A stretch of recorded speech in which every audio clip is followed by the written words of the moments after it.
friend, my sister, entrepreneur, Nataya Walker, born, bred, Brooklyn, New York. Of course, I'm YayaE, your host and founder of Always Elevating. And for the Always Elevating career series that we have going on, I'm bringing on guests every month, every 2 months that are women, entrepreneurs, doing the thing, or they are businesswomen and they're offering advice, sharing on their journey to becoming, essentially, so that you can take some of these career tips that you can guide, you can use them as a guide for how you can make your steps come to life in whatever career path that you're interested in. So we have a plethora of career backgrounds that are on the show, and we're gonna start the show today with Nataya. So Nataya, who are you? Hello, I'm Nataya Walker. I'm the executive director and founder of Seeds of Fortune, Inc.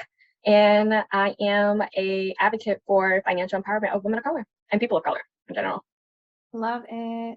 And this is what I love about Nataya. So we're here chatting today because I only choose women that are young women that I've met, I've had the pleasure of meeting, however I've met them. And they have not only been able to showcase their strength in whatever that they do, professionally, but also personally, and have been able to showcase empowerment for themselves and to myself and others. So this is why we're chatting today, and I'm so happy to have her. And with that, we're going to start with, how did we meet?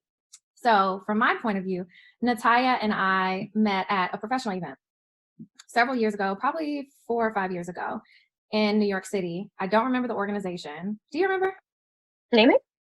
Well, it was a NAMIC event. So NAMIC event in New York City is where we met. And ever since then, like, she's just been a woman to know, a woman to maintain connection with and grow with personally. And I've just watched her and her business really thrive. So what's your career path, and what can you share about your career path with the young ladies and women on the show? Yeah, so I started my career out at Viacom Media Networks post-graduation. Viacom had a competitive summer program for recent grads where they picked 10 recent grads out of thousands of applicants to live in New York City together and to execute capstone projects to help rebrand or change something within their organization. So they were all our jobs were digitally focused. So like digital production, digital sales, digital marketing, digital research is where I ended up. So we had our full functioning roles within the organization. And then we were tasked with these capstone projects. So they housed us together, almost like a real world experience in Harlem, so that we can work and live together. And then we presented these amazing projects to senior executives. With that also came our ability to interview into Viacom for full-time positions and roles. So they would take us on, like, if you had like models, like go-sees, and we would like interview with different departments and heads throughout the organization until we landed our full-time opportunity. I ended up working at MTV Music as my full-time opportunity, and I loved it. It was great. I worked in production, sales, and research. I did a little bit of everything. When you first start off, you just get tasked with so many tasks to do that people don't do. But it was great, and I loved it. And then I went on to transition out of that role into Viacom's rotation program, where they had a rotation in marketing and sales for you to really understand like different components of the organization, and then for you to be promoted into a managerial role after that rotation. So I did that. That was quite the experience. I worked at BET, got to go to the BET Awards, just like live like my best like life. But I really felt like I was working in the cable division of Viacom, and I felt like cable really wasn't the future of where things were going. And I wanted to get into kind of get into a digitally focused role. So then I ended up going to a vendor of Viacom's called eMarketer, where I was a customer success manager. And every year I got promoted and within that sales organization to become an account director, which I am now. At the same time, I was growing Seeds of Fortune, which I started in my college dorm room with my Posse. And Posse is a scholarship organization that is meant for leaders to diversify and bring their leadership potential to their college campuses. So we kind of started it from the ground up. Started with 3 scholars back in like 2014. And then now we have about 750 girls that we impact throughout the US. So pretty exciting to see the organization grow and to kind of see where my career has kind of taken me thus far. Love it, love it, love it, love it. So tell us about your, like, what kept and what keeps you going toward the like upward empowered direction as you're doing all these things, you're accomplishing all these things, and you're doing all these things for young women specifically, as well as growing in your own professional career. Like, what is keeping you going upwards, and what is keeping you self-empowered? So I would say the girls themselves, like every year they graduate into their colleges. And just to give some context about what it is that I run. So Seeds of Fortune is a nonprofit ed tech platform that seeks to financially empower young women of color, starting with their post-secondary education. So we have online modules as well as live classes that help to walk them through that process. And each school year, we kind of start off, we're trying to package them, get it together, figure out what works, what doesn't work for them.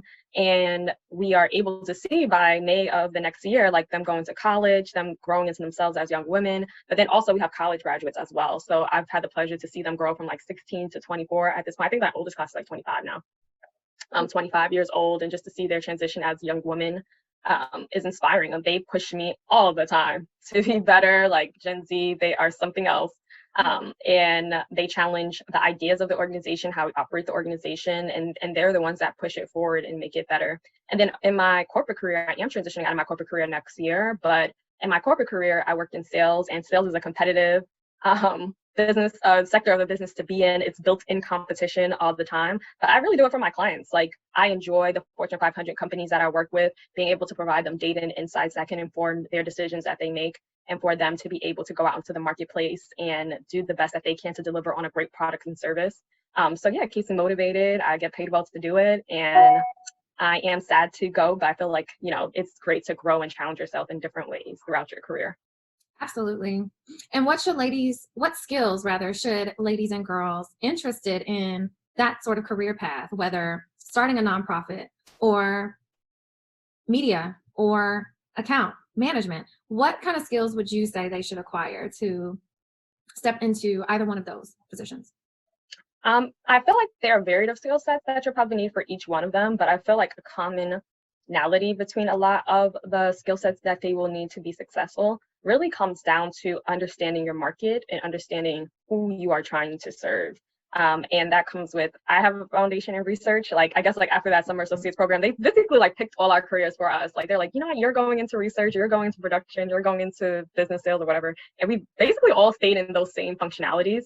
And I would say like the foundation of a lot of things is researching what you're getting yourself into. Like when I got into the media industry, I think what made me stand out amongst a lot of the different interns and people that were competing for the same positions as me was that I had a macro understanding of the organization, how the organization made money, how one functionality or one department filtered into another department, and could really understand how how they fit into the competitive landscape of that business. So really understanding and not being afraid to ask questions to any marketplace that you go into, I think is essential. And I've taken that same skill set and just applied it to my client accounts as well. And in terms of the nonprofit, you know, to be able to be financially viable as a nonprofit is important to think like a for-profit company in ways that you can bring in money to the organization and make things more sustainable so that you can create impact. That's excellent. And I love that you bring in the value of research and understanding at a macro level, like what you're interested in. And I think that that is a key point for all of you to take away, because while you could be taking all of these personality tests and career tests that kind of give you an idea of what you may want to do or what you may be good at, understanding each of them very much so in depth and through experience, like Nataya here was able to get experience across multiple categories within an industry. Getting experience and understanding each category as you go is very key to the baseline, as she's saying. Like that's really going to be helpful. So take those skills, write that down. I hope y'all are taking notes. What intangible skills, you sort of tapped on this, but like, are there any additional intangible skill sets that you would say helped you achieve your success? So like soft skills or anything like that? Okay. I would say soft skills, like being friendly and being nice, honestly, like could get you a long way. Like, I always came to work with like a positive, like sometimes like when I was in my career at Viacom, like things weren't going like all that well and sweet, and you'll have highs and lows in your career. And honestly, I feel like things would have been worse if I didn't have a positive attitude, and came into the office with a positive attitude every day. Like sometimes you can have like harsh work conditions and environments, and you know, it can be difficult to want to be employed for your employer sometimes. But I think that what can make people like, you know what, like we want to work with this person, like even if everything is not in alignment, is like a good attitude. Like even when things are like super tough, like every day I would just be like, okay, like what can we do? Like what's going on? Like I would get assignments that like I really didn't care for, and like I'd be like, you know what, I'm gonna have a positive attitude about this. I'm gonna have a positive outlook on this. Like something I'm gonna learn from this opportunity and take it with me when I moved over to eMarketer, like I remember like I don't know if we had like superlatives or something like that, or like it was like maybe like one of my performance reviews, and it was just like one of like the people on the team that like lightens up everyone's day. So it just like really can really provide you with the opportunity to stand out really like amongst people, because people like complain sometimes, or like sales are not going well, or like business environments can be very difficult, and it's easy to have like a negative attitude. But I think that really having a positive, even with my clients, I'm just like, okay, like we can figure it out, like we can get things together, like unless they're being like totally disrespectful or something like that. For the most part, like a smile can help a negotiation. Like I think like people don't really take the time sometimes to like show like the human, like we're all human, right? Like you can be talking to a client, and especially during COVID, like their kids were all on the camera and there was a lot of stuff going on, and you just like, you know what, like I have a sibling, like I remember when they were at that age, and it is hard, and like just being compassionate, understanding, empathetic, and a positive attitude can really take you a long way. When I talk to sponsors for Seeds of Fortune, like I'm always enthusiastic about the mission in the organization and the students, and about their companies giving us their time and their support. So I feel like a positive attitude can go a long way. The power of positive thinking can go a long way. Love it. Are there any challenges and next levels derived from your skills? Like I'm a big picture thinker. The little things, they just go past me. I don't know why. They just do. They do. I mean, I work hard on it, but like, look, I'm going to be able to provide my, assets to the team in this way, but I might need y'all to me in some other areas, and just being honest about those areas while you're growing. And then sometimes like even in your career you can be scared to grow. Like I remember when I got promoted, I was just like, yeah, you know what, I don't think this is for me. I like this other role that I mastered. I didn't ask for this. Y'all gave this to me, and this is like, because you think like, oh yeah, you want to be promoted, you get more responsibilities though, and you get more like, before I was just customer success manager, so I would be in charge of the client experience, but when I became an account manager, I was in charge of revenue. And in sales, if you're not making revenue, then you could get fired. So I was just like, I didn't even ask for all this. I was just trying to service the clients, make them happy. And now y'all talking about I'm doing this. Like, what? I don't know. Money, I don't know if it's not worth it. I'm just trying to do my job, just, yeah. But they're like, we think you're great. We think you're gonna do a great job. We think you're amazing. What do you need from us to help you to grow in this role that we have given you? And I'm just like, I need to go back to being a customer success manager. That's what I need to do. Yes. But they're like, yep, no, that's not happening. So yep, here goes your new role. So like, you really have to like, I had to grow into who I was going to become. But I think picking a good supportive work environment, I had discovered that my skill sets that I did acquire there were very valuable in the marketplace, and that I had options, so that the next company I was going to, like, it was important that me as a 360 person could grow and feel comfortable here in this environment. So what's next for you? I'm going to work on my nonprofit full time next year. So I just hired my first full-time person earlier this year. So learning how to manage a team, learning how to manage myself. The hardest thing is managing yourself, especially like when you're the boss, you're like, okay, like I think a nap at 12 o'clock is warranted at this point, especially because I work pretty hard and I have like pretty infrequent hours. But like just learning how to manage myself, like, okay, what is my highest productivity time? Like, when do I get the most done? Like, when is the team going to need me for certain things that they can't move forward without me? What are things that they can move forward without me that I need to create more operations in place to be able to manage that? How can I have time for myself and the things that I want outside of the business? I think that there's so much that people will gain almost by hearing this twice. So as I know, a lot of things are shifting for you personally, but that there's a lot of other things that you also do that you did not get to address today. How can people learn more about you? How can people learn more about this career path that you graduated through? How can people learn more about Seeds of Fortune? How can they do business with you? How can they connect with you? Tell the people how they want to. So I'm reachable on a few platforms. So www.nataliawalker.com. Although IG is also good for me, Natalia Walker. Feel free to follow, DM me, as long as it's nothing crazy. And then, of course, you'd be so surprised. And LinkedIn is also a great place to reach me as well, Natalia Walker. And then for Seeds of Fortune, we have hello@seedsoffortune.org, or follow us on Instagram at seedsoffortune.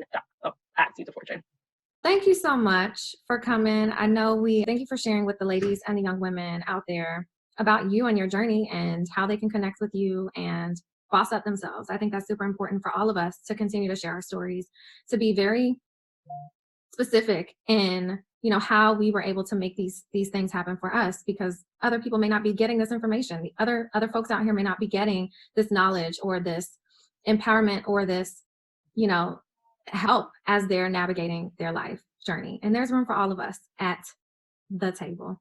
So with that, signing off. Check out our YouTube channel, Always Elevating Career Series of the TheWEN Women Empowerment Network. Thank you.